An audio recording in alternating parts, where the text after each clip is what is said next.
Greetings mga migs! Welcome back sa Buhay ng Salita TV. So ngayon pag-uusapan natin ay ang tungkol sa isang barya. So ito po ay babala sa mga tao na naniniwala sa pang-espiritual na gamutan o mga sakit na dulot ng espiritual na pag-atake. So kung bago ka pa lang sa channel na ito, please tulungan niyo ko lumago aking YouTube channel. Please paki-subscribe po, paki-like ng video, and don't forget to hit the notification bell para updated kayo sa ating mga future topics. So huwag nating patagalin. Magpatuloy na tayo.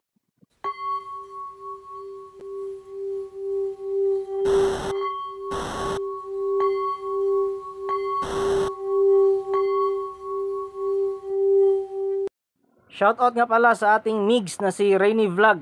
So practitioner ito ng LNK. Ang specialty niya ay yung ritual na pagpapabalik ng mga taong umiwan sa inyo. So pag kayo ay nilisan ng inyong mga minamahal, sumama sa iba, so i-contact nyo lang itong si Rainy Vlog para gawa ng ritual at bumalik sila. Para mas lalo nyong maintindihan ang konsepto ng ating video ngayon, so hayaan kong i-share sa inyo yung isang maikling pointers lang naman. So ganito yan mga migs. May mga gamutan kasi at meron ding pangkukulam na dinadaan sa barya. So doon tayo sa gamutan na yung mga negative energy na bumabalot sa katawan ng tao, may mga practitioner talaga na mga bihasa, yung totoong may third eye at nakakakita ng aura. So kaya nilang i-manipulate yung energy sa may sakit ay ipasok doon sa barya. Pagkatapos, tinatapon nila yan sa pakros na daanan.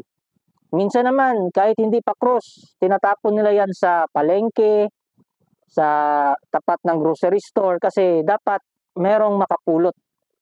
Kasi pag napulot mo na yun mga migs, yung negative energy ng may sakit, lilipat sa'yo. So, real talk yan. Delikado yan. So, huwag kayong basta-bastang pumulot ng mga barya. Lalong-lalo na pag patay yung buwan o yung new moon. Kasi desperas himatayon o desperas ng new moon, doon nila tinatapon yan. At saka full moon din. Minsan naman, naitapon na nila sa crossroads o di kaya sa may palengke, pero walang nakapulot. So, kaya dumaan yung mga ilang mga araw.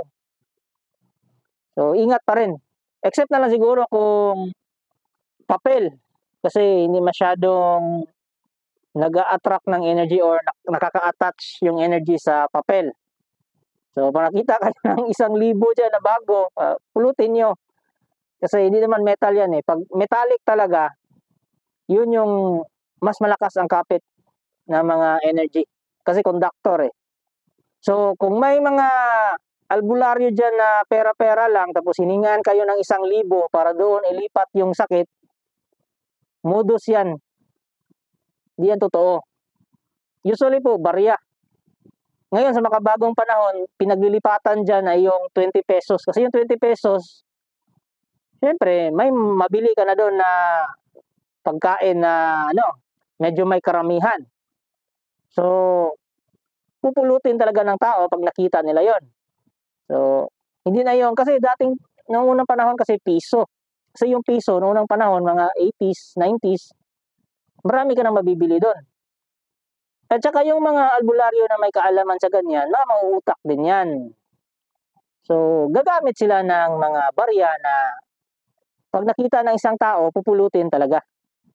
So, ganito yan. Pag napulot mo na yung barya, lilipat sa'yo. Tapos, pag binili mo yung barya, hindi na maapektuhan yung tindahan. Kasi sa'yo na nakalipat. Yung barya na yon, open vessel na yon. Wala na yung karga. Nalipat na sa'yo. At saka meron ng kasabihan sa amin dito sa nung kabataan namin na pag ang isang tao ay may putok o mabahong kilikili, so lalagyan lang ng piso, disperas si matayon ng buwan, so disperas na ang new moon. So iipit niya ganon, tapos punta siya sa pakros na daanan, tapos bitawan niya, ihulog yung piso. Pag may nakapulot, so sa kanya lilipat yung putok. So, meron ganyang tradisyon o pamahiin ang mga matatanda dito sa amin. Kasi po, sa mga spiritual na sakit, So, magandang conductor yung barya na doon i-attach yung negative energy ng tao na dulot ng kanyang sakit. So, pag itinapon yon, pag may nakapulot, lilipat sa taong yon yung sakit. At hindi lang basta sa gamutan yan ha, ginagamit din yan sa sumpa. Eto, gusto mo isumpa ang isang tao. So, yung iba, yung proseso nila, gumagawa sila ng pentagram, tapos nilalagay sa gitna yung barya, tapos tumatawag sila ng mga spirits para yung galit mo, yung energy ng galit mo, yung sumpa mo, i-attach doon, tutulungan ka ng spirit para ma-attach yun. Pero yung may mga tao talaga na malakas yung psychic power. So, tapos bukas pa yung third eye. So, kahit walang spirit, kaya nilang i-attach yung negative energy nila, yung sumpa nila doon sa barya. Pagkatapos yan, yung barya na yon, itatapon yun sa harap ng bahay ng kalaban nila. So pag napulot yun ng kalaban nila o ng taong kinagagalitan nila sa bahay na yon, so magkakasakit yun. Depende sa sumpa. Pag sinabi ng practitioner, ng mangkukulam na magkakasakit ang hahawak nito, so mababalot ang negative energy or meron siyang ini-attach na isang spirit na pag humawak ka nito, gagambalain ka ng spiritong yan. So, kung sinong makapulot, anak ba ng may-ari ng bahay o yung mismong may-ari ng bahay na kinakagalitan niya, so maapektuhan talaga yon. Kasi yung sumpa ng practitioner o nung mangkukulam, doon dadaan, doon sasakay yung mga evil spirit. Meron din namang mga taong bihasa sa psychic attack na energy lang yung nilalagay nila.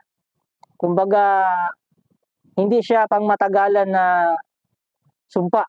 So, pag nakuha mo lang yung energy na yon, so either, kunwari, swapang ka, so magpapatuloy ka sa pagiging swapang mo, so yung energy na nilagay doon, na makakarma ka or maghihirap ka dahil sa kaswapangan mo, so mananatili yun doon, mas lalong lalakas.